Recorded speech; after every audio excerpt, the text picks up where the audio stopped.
शाम को 5 बजे 5 मिनट आपके सवाल पूछते रहिए। आपके सवाल भी हम इसमें ले सकते हैं और जरूर सब्सक्राइब कीजिए ताकि नए वीडियोस आपको मालूम पड़े। तो आज का विषय है, सवाल नहीं है, आज का विषय है कि जीएफआर क्या है। जीएफआर ग्लोमेरुलर फिल्ट्रेशन रेट, अब ये क्या बला है। ये अगर सरल शब्दों में बताई जाए तो हम गणित लगाते हैं कि हमारी किडनी कितना परसेंट काम कर रही है। सबसे पहले जब हम किडनी के डॉक्टर के पास जाते हैं, बोलते हैं हमारा रिपोर्ट खराब है, ये बताइए किडनी हमारी किडनी कितना परसेंट काम कर रही है। तो कितना परसेंट काम कर रही है इसका जवाब होता है कि हम उसको कैलकुलेट करते हैं क्रिएटिनिन, वजन और उम्र और एक दो और दूसरे कांस्टेंट फैक्टर्स हैं, उनको लेके कुछ रेस वाले फैक्टर्स हैं, उनको लेके और गणित लगाते हैं और वो गणित से मालूम पड़ता है कि हमारी किडनी कितना परसेंट काम कर रही है। अब ये परसेंट में हम इसलिए बोलते हैं क्योंकि आम भाषा में समझ पाए, otherwise the unit is ml पर मिनट, मतलब कितना ml खून साफ किया जा रहा है हर मिनट। ये ग्लोमेरुलर फिल्ट्रेशन रेट है, ठीक है। तो आमतौर पे वो 100 होता है, इसीलिए परसेंटेज में बोलना भी आसान हो जाता है। तो नॉर्मल ग्लोमेरुलर फिल्ट्रेशन रेट 80 से 120 के बीच में होना चाहिए।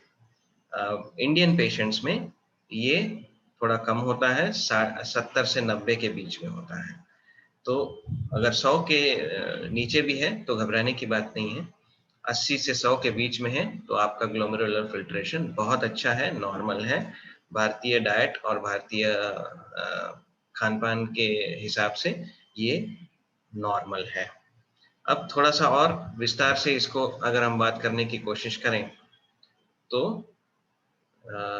ये आता है कि ये फॉर्मूला आखिर है क्या और ये फॉर्मूले की जरूरत क्यों है।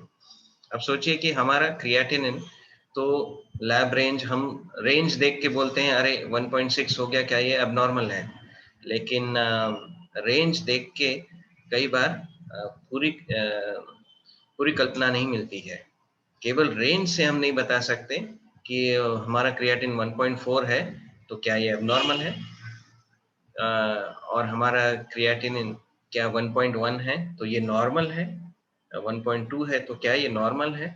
ये तो क्रिएटिनिन ऐसा रिपोर्ट है जो लैब के रेंज से हमको कंपेयर नहीं करना है, इसको अपने आप से हमको कैलकुलेट करना है।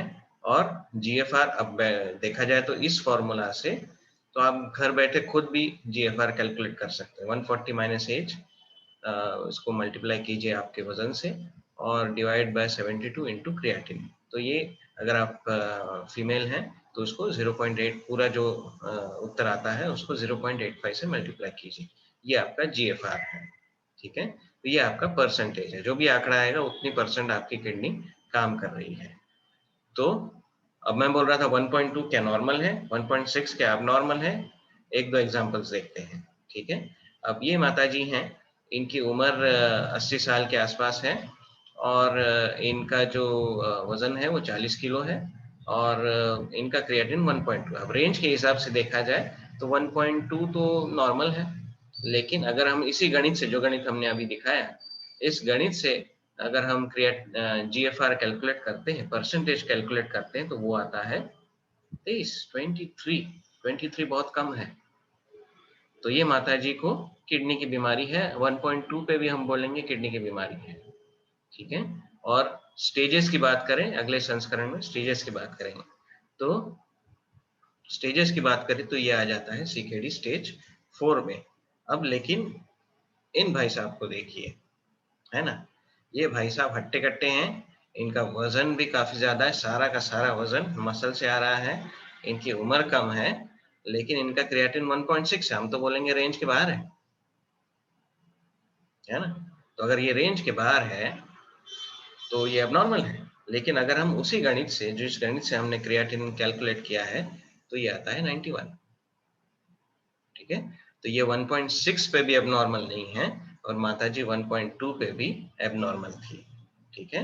तो क्रिएटिनिन केवल लैब के रेंज से नहीं जाना है, हमको कैलकुलेट करना है। आजकल तो आप ऑनलाइन भी कैलकुलेट कर सकते हैं। एक फॉर्मूला जो हमने बताया वो काफी सरल है, आप खुद भी कर सकते हैं। ठीक है। तो क्रिएटिनिन के ट्रैप में नहीं पड़ना है। क्रिएटिनिन केवल हमको एक अंदाज देता है रेंज के हिसाब से कंपेयर करने पर, लेकिन अपने आप में अगर हम कैलकुलेट करें कि हमारा परसेंटेज कितना है किडनी का, तो उसके लिए छोटे से फॉर्मूला से कैलकुलेट करना है और उस पर से हमको क्लियरली मालूम पड़ेगा कि हम कौन से स्टेज में हैं।